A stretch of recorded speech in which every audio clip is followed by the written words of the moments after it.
दोस्तों नमस्कार, ये है मार्गदर्शन फॉर सिविल सर्विसेज। मैं अनुराग चौधरी। दोस्तों घटना चक्र सामान्य अध्ययन पूर्वावलोकन श्रृंखला में प्रस्तुत है सामान्य विज्ञान यानी जनरल साइंस से संबंधित महत्वपूर्ण प्रश्नों का रिवीजन, जो आपके आगामी विभिन्न परीक्षाओं जैसे यूपीपीसीएस प्रारंभिक परीक्षा, आरओ यानी समीक्षाधिकारी सहायक समीक्षाधिकारी, लोअर पीसीएस तथा अन्य राज्य लोक सेवा आयोगों द्वारा आयोजित परीक्षाओं के लिए बहुत ही उपयोगी है।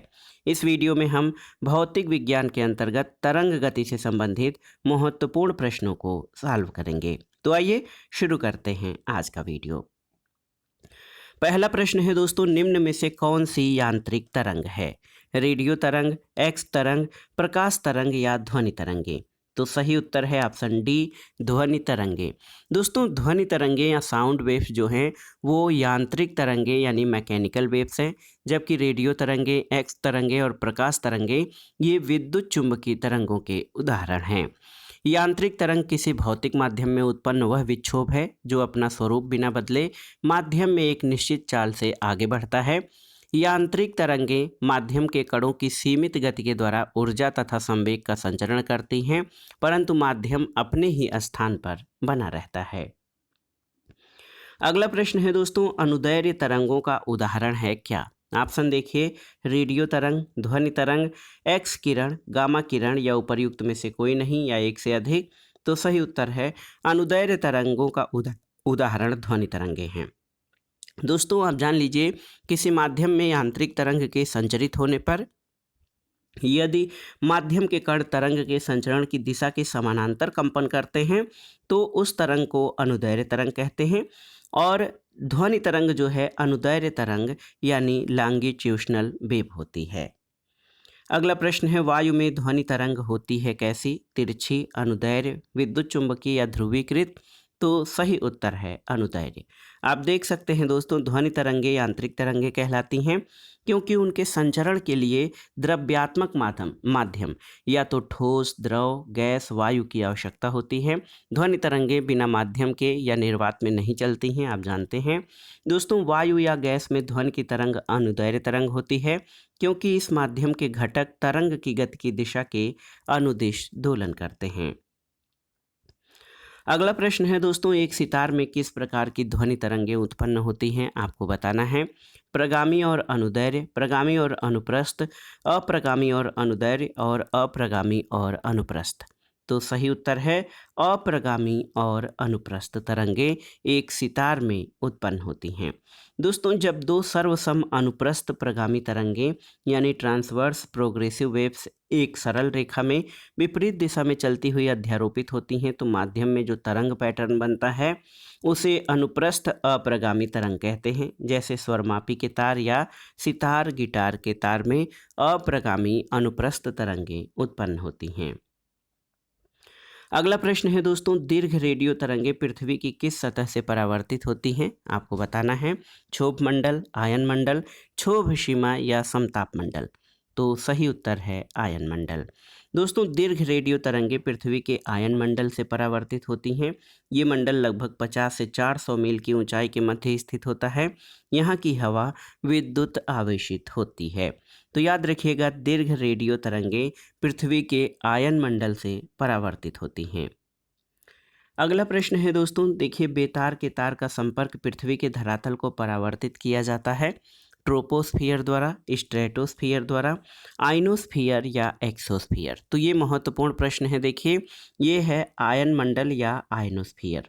तो याद रखिएगा, बेतार के तार का संपर्क या दीर्घ रेडियो तरंगें जो है ये आइनोस्फियर द्वारा धरातल को परावर्तित की जाती हैं। अगला प्रश्न है दोस्तों, रेडियो तरंगों के विक्षेपण के लिए वायुमंडल के निम्नलिखित स्तरों में कौन सा स्तर उत्तरदायी है? क्षोभ मंडल, मध्य मंडल, समताप मंडल या आयन मंडल? तो सही उत्तर आप जानते हैं आयन मंडल। अगला प्रश्न है दोस्तों, परा उच्च आवृत्ति यानी अल्ट्रा हाई फ्रीक्वेंसी की तरंगें साधारणतः संचरित की जाती हैं भू तरंगों के रूप में, आकाश तरंगों के रूप में, अंतरिक्ष तरंगों के रूप में या पृष्ठ तरंगों के रूप में? तो सही उत्तर है UHF यानी अल्ट्रा हाई फ्रीक्वेंसी की तरंगें अंतरिक्ष तरंगों के रूप में संचारित की जाती हैं। दोस्तों देखिए, अल्ट्रा हाई फ्रिक्वेंसी की तरंगें साधारणतः अंतरिक्ष तरंगों के रूप में संचारित की जाती हैं। इसके अलावा अंतरिक्ष तरंगों के रूप में बहुत उच्च आवृत्ति की तरंगों तथा सूक्ष्म तरंगों का भी संचरण किया जाता है। अगला प्रश्न है दोस्तों, कौन सी तरंगें शून्य में या निर्वात में संचरण नहीं कर सकती हैं? प्रकाश, ऊष्मा, ध्वनि या इलेक्ट्रोमैग्नेटिक? तो सही उत्तर है ध्वनि। आप जान लीजिए, ध्वनि तरंगों के संचरण के लिए किसी न किसी माध्यम या मीडियम की आवश्यकता होती है। ध्वनि तरंगें निर्वात या शून्य में गति नहीं कर सकती। यही कारण है कि चंद्रमा पर ध्वनि तरंगों का संचरण नहीं होता। वहाँ दो व्यक्ति एक दूसरे की बात को नहीं सुन सकते हैं। तरंग संचरण दो प्रकार से होता है, अनुप्रस्थ तथा अनुदैर्घ्य। ध्वनि तरंगें अनुदैर्घ्य होती हैं। अगले प्रश्न पर आते हैं दोस्तों, कथन और कारण से संबंधित है। कथन है, रेडियो तरंगें चुंबकीय क्षेत्र में बंकित हो जाती हैं। कारण है कि रेडियो तरंगों की प्रकृति विद्युत चुंबकीय होती है। तो दोस्तों ए गलत है, आर सही है। देखिए, ए गलत लेकिन आर सही है, आप देख सकते हैं। तो ऑप्शन डी आपका सही उत्तर हो जाएगा, ए गलत लेकिन आर सही। दोस्तों आप जान लीजिए, रेडियो तरंगें विद्युत चुंबकीय प्रकृति की होती हैं। वे सामान्यतः चुंबकीय और वैद्युत क्षेत्रों से अप्रभावित होती हैं। तो कथन गलत और कारण सही है। अगला प्रश्न है दोस्तों, कास्मिक किरणें होती हैं आवेशित कण, अनावेशित कण, आवेशित और अनावेशित दोनों या उपर्युक्त में से कोई नहीं? तो सही उत्तर है, कास्मिक किरणें आवेशित कण होते हैं। कास्मिक किरणें विद्युत चुंबकीय स्पेक्ट्रम का भाग नहीं हैं। ये उच्च ऊर्जा के आवेशित कण हैं जो अंतरिक्ष में लगभग प्रकाश की गति से गमन करते हैं। अगला प्रश्न है, कास्मिक कीड़ों के संबंध में निम्नलिखित कथनों में कौन सा सही नहीं है, आपको बताना है। तो ऑप्शन है, वे विद्युत चुंबकीय तरंगें होती हैं, उनकी तरंगदैर्घ्य बहुत छोटी होती है, ये बहुत अधिक ऊर्जा वाले आवेशित कणों से बनी होती हैं, वे सूर्य से उत्पन्न होती हैं। तो सही उत्तर है, कास्मिक कीड़े जो है ये विद्युत चुंबकीय तरंगें होती हैं। ये सही नहीं है, क्योंकि कास्मिक कीड़े जो हैं विद्युत चुंबकीय स्पेक्ट्रम का भाग नहीं होती हैं। ये उच्च ऊर्जा के आवेशित कण हैं जो अंतरिक्ष में लगभग प्रकाश की गति से गमन करते हैं। अगला प्रश्न है दोस्तों, निम्नलिखित में किसके लिए माध्यम आवश्यक नहीं है? देखिए, विकिरण, संवहन, चालन या इनमें से कोई नहीं? तो सही उत्तर है विकिरण या रेडिएशन के लिए। आप जानते हैं दोस्तों, ऊष्मा स्थानांतरण की तीन विधियां हैं, चालन, संवहन और विकिरण। चालन और संवहन को परिवहन माध्यम के रूप में किसी पदार्थ की आवश्यकता होती है। ऊष्मा के स्थानांतरण की ये विधियां निर्वात से पृथक दो वस्तुओं के बीच क्रियाशील नहीं हो सकती हैं। ऊष्मा स्थानांतरण की तीसरी विधि विकिरण में किसी माध्यम की आवश्यकता नहीं होती है। विकिरण के द्वारा ही सूर्य से ऊष्मा निर्वात यानी शून्य अंतरिक्ष से होकर पृथ्वी तक पहुंचती है। अगला प्रश्न है, निम्नलिखित में से कौन सा एल्बिडो से संबंधित है? ऑप्शन है, संचार शक्ति, अवशोषित शक्ति, उत्सर्जक शक्ति या वापसी की शक्ति। तो सही उत्तर है एल्बिडो, वापसी की शक्ति से संबंधित है। दोस्तों, वायुमंडल से गुजरते हुए सूर्य की ऊष्मा का कुछ अंश परावर्तित, प्रकीर्णित और अवशोषित हो जाता है। केवल शेष भाग को ही पृथ्वी की सतह तक पहुंचता है। सौर विकिरण की इस परावर्तित मात्रा को पृथ्वी का एल्बिडो कहते हैं। अगला प्रश्न है दोस्तों, पृथ्वी का वायुमंडल निम्नलिखित में से मुख्यतः किसके द्वारा तप्त होता है? आपको बताना है। प्रकीर्ण सौर विकिरण, लघु तरंग सौर विकिरण, दीर्घ तरंग स्थलीय विकिरण और परावर्तित सौर विकिरण। तो सही उत्तर है दीर्घ तरंग स्थलीय विकिरण से। दोस्तों, पृथ्वी पर ऊर्जा का प्रमुख स्रोत सूर्य है। ये ऊर्जा अंतरिक्ष में चारों ओर लघु तरंगों के रूप में विकिरित होती रहती है। इस विकिरित ऊर्जा को सौर विकिरण कहा जाता है। कुल सौर विकिरण का मात्र 2/3 ही धरातल पर पहुंचता है। और आप जान लीजिए, लघु तरंगों के रूप में पृथ्वी की ओर आने वाले सौर विकिरण को इंसोलेशन या जो है सूर्यातप कहते हैं। सूर्यातप के द्वारा तप्त होने के पश्चात पृथ्वी ऊष्मा को दीर्घ तरंग रूप में अपने निकट स्थित वायुमंडलीय परतों की ओर संचारित कर देती है। और दीर्घ तरंग विकिरण को वायुमंडलीय गैसों, विशेषतः कार्बन डाइऑक्साइड और अन्य ग्रीन हाउस गैसों द्वारा अवशोषित कर लिया जाता है। और आप जान लीजिए कि पृथ्वी का वायुमंडल मुख्यतः दीर्घ तरंग विकिरण या दीर्घ तरंग स्थलीय विकिरण द्वारा गर्म होता है। अगला प्रश्न है दोस्तों, दो उत्तरोत्तर श्रृंग अथवा दो उत्तरोत्तर गर्त के बीच की दूरी को क्या कहते हैं? तो उत्तर है तरंगदैर्घ्य या वेवलेंथ। दोस्तों बहुत ही महत्वपूर्ण प्रश्न है। 9th-10th में आपने पढ़ा होगा साइंस में कि माध्यम में किसी कण के एक पूरा कंपन किए जाने पर तरंग जितनी दूरी तय करती है उसे वेवलेंथ या तरंग दैर्घ्य कहते हैं। यह दो उत्तरोत्तर श्रृंग अथवा दो उत्तरोत्तर गर्त के बीच की दूरी होती है। इसे लेम्डा से प्रदर्शित करते हैं। अगला प्रश्न है दोस्तों, विद्युत चुंबकीय तरंगों का वेग होता है कितना? तो आप जान लीजिए, जानते भी हैं, 3 × 10⁸ मीटर प्रति सेकेंड।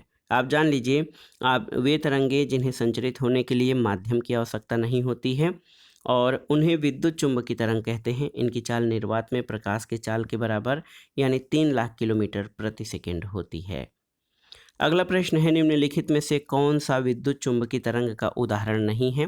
गामा किरण, एक्स किरण, परावैंगनी किरण या पराध्वनिकी तरंग? तो सही उत्तर है पराध्वनिकी तरंग जो है ये विद्युत चुंबकीय तरंग का उदाहरण नहीं है। ऐसी ध्वनि तरंगे जिनकी आवृत्ति श्रवणीय रेंज या ऑडिबल रेंज की उच्च सीमा से अधिक यानी 20 किलोहर्ट्ज से अधिक होती है उन्हें अल्ट्रासोनिक या सुपरसोनिक तरंगे कहते हैं। गामा किरण, एक्स किरण और परावैंगनी किरण तीनों ही विद्युत चुंबकीय तरंगों की श्रेणी में आते हैं, पराध्वनिकी तरंग नहीं। अगला प्रश्न है, निम्नलिखित में से किसकी तरंग लंबाई सबसे अधिक होती है? आपको बताना है। इंफ्रारेड, एक्स किरणें, दृष्टिगोचर प्रकाश या रेडियो तरंगे? तो सही उत्तर है रेडियो तरंगे। दोस्तों रेडियो तरंगों की लंबाई सर्वाधिक होती है।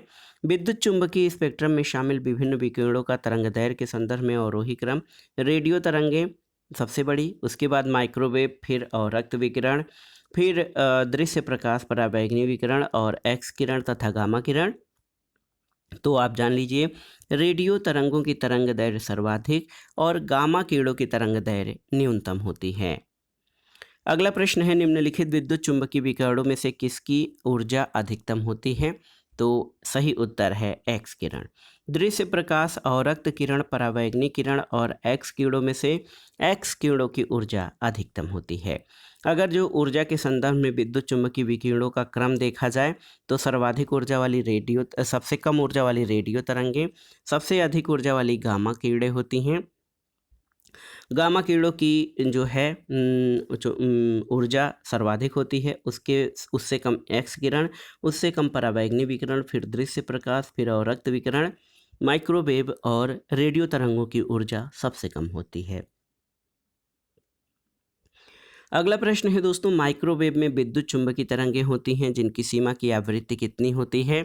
तो उत्तर है 1 गीगाहर्ट्ज से 300 गीगाहर्ट्ज तक।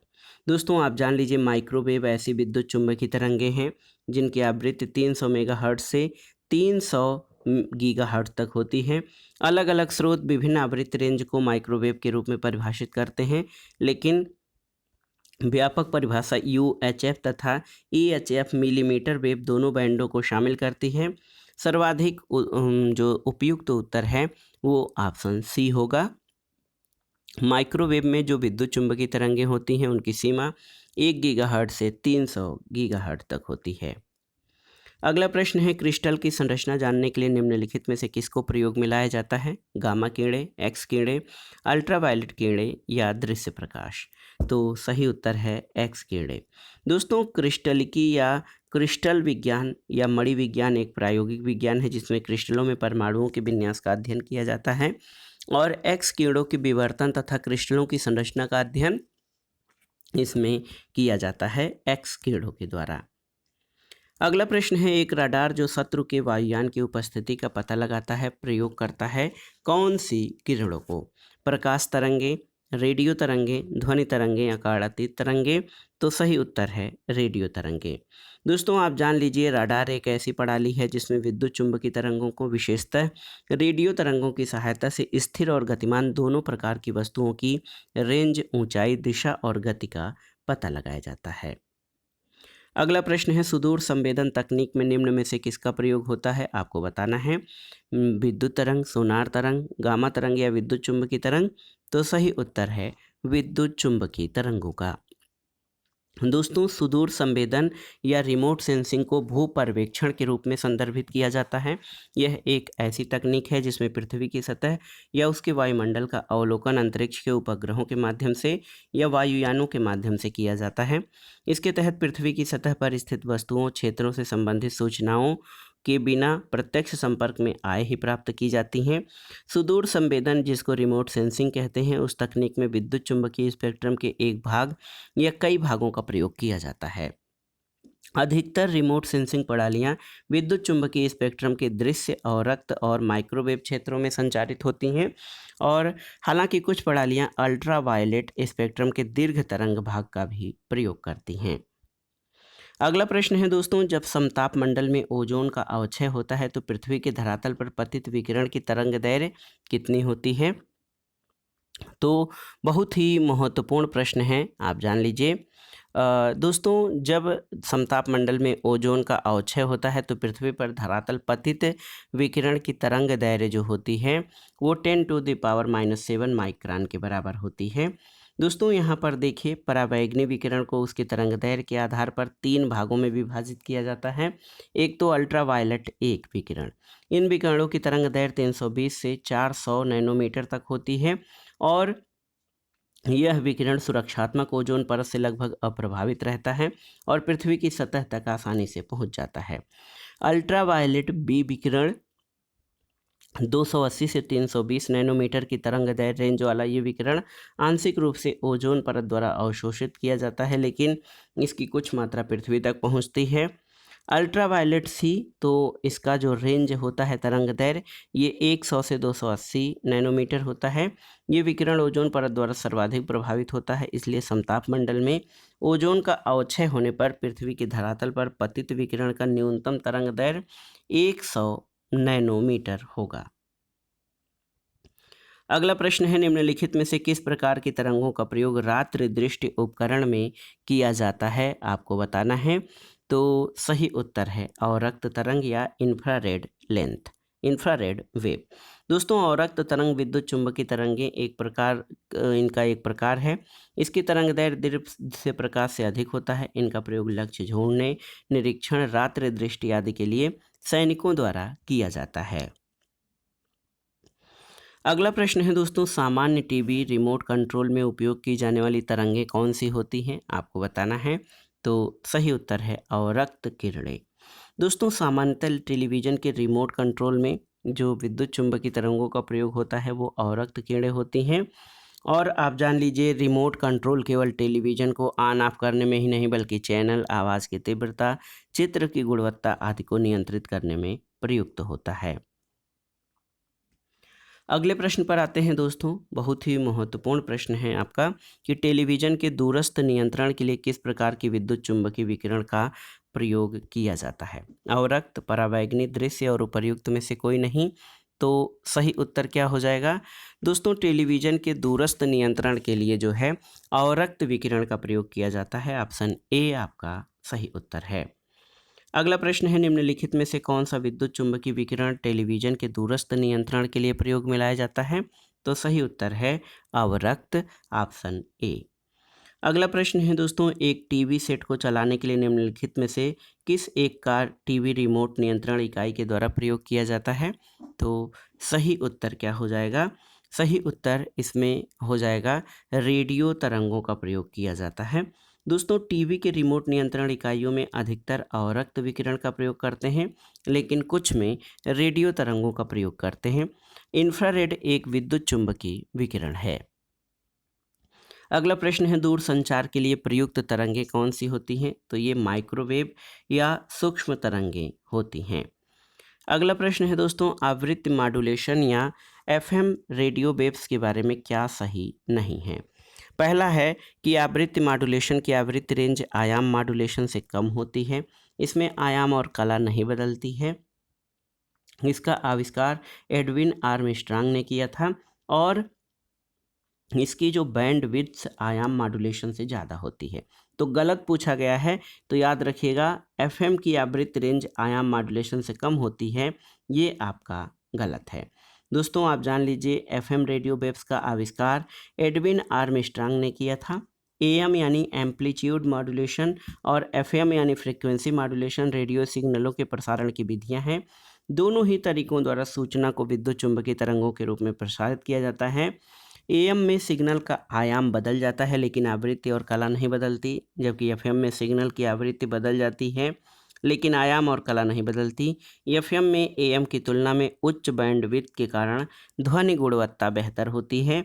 AM की आवृत्ति रेंज लगभग 530 किलोहर्ट्ज़ से 1710 किलोहर्ट्ज़ तक होती है, जबकि FM की आवृत्ति रेंज 88 मेगाहर्ट्ज़ से 108 मेगाहर्ट्ज़ तक होती है। अगला प्रश्न है दोस्तों, FM प्रसारण सेवा में प्रयुक्त होने वाले आवृत्ति बैंड का परास कितना होता है? तो उत्तर है 88 से 108 मेगाहर्ट्ज़। अगला प्रश्न है दोस्तों, एक रेडियो स्टेशन से 30 मीटर बैंड पर प्रसारण प्राप्त होता है। इस स्टेशन द्वारा प्रेषित वाहक तरंगों की आवृत्ति कितनी है? तो उत्तर है 10 मेगाहर्ट्ज़। दोस्तों आप जान लीजिए N is equal to C/I, जहाँ पर N आवृत्ति, C प्रकाश की चाल और I तरंग दैर्घ्य है, तो यहाँ पर सही उत्तर 10 मेगाहर्ट्ज़ हो जाएगा। अगला प्रश्न है दोस्तों, पृथ्वी के वायुमंडल में आयन मंडल कहलाने वाली परत रेडियो संचार को सुसाध्य बनाती है, क्यों? तो पहला है ओजोन की उपस्थिति रेडियो तरंगों को पृथ्वी की ओर परावर्तित करती है, सही नहीं है। दूसरा है रेडियो तरंगों की तरंग दैर्घ्य दीर्घ होती है, तो ये भी सही नहीं है। उत्तर हो जाएगा न तो एक और न ही दो, क्योंकि आयन मंडल में विद्युत आवेशित आयनों की उपस्थिति होती है, जिसके कारण रेडियो संचार सुसाध्य होता है। अगला प्रश्न है दोस्तों, टेलीविज़न दर्शक डिश एंटीना प्रयुक्त करते हुए बरसात में उपग्रह सिग्नल नहीं प्राप्त करते हैं, इसका कारण क्या है?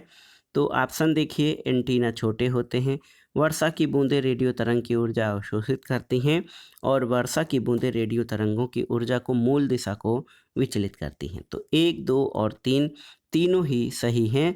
ऑप्शन डी आपका सही उत्तर है।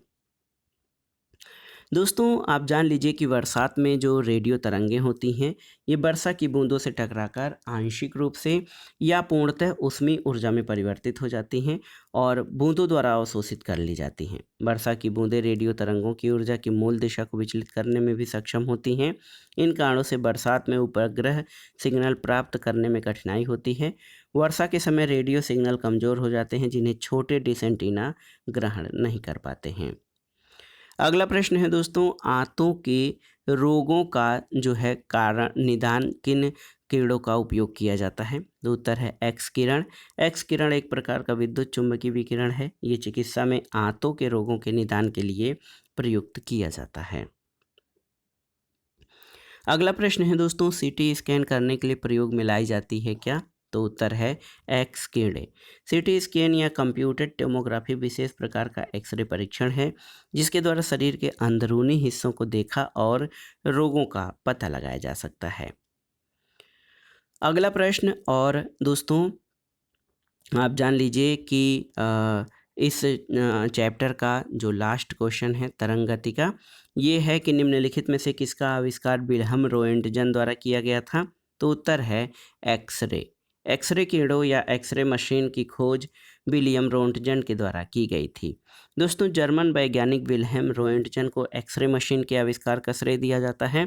1901 में जब नोबेल पुरस्कार की शुरुआत हुई तो भौतिकी का पहला नोबेल इसी आविष्कार के लिए रोएंटजन को दिया गया था। तो दोस्तों ये था आज का वीडियो। घटना चक्र सामान्य अध्ययन पूर्वावलोकन श्रृंखला के अंतर्गत सामान्य विज्ञान से संबंधित महत्वपूर्ण प्रश्नों का रिवीजन, जो आपके आगामी विभिन्न परीक्षाओं के लिए बहुत ही उपयोगी है। आप इन प्रश्नों को तैयार कर लीजिएगा। दोस्तों वीडियो आपको कैसा लगा हमें कमेंट बॉक्स में ज़रूर बताइएगा।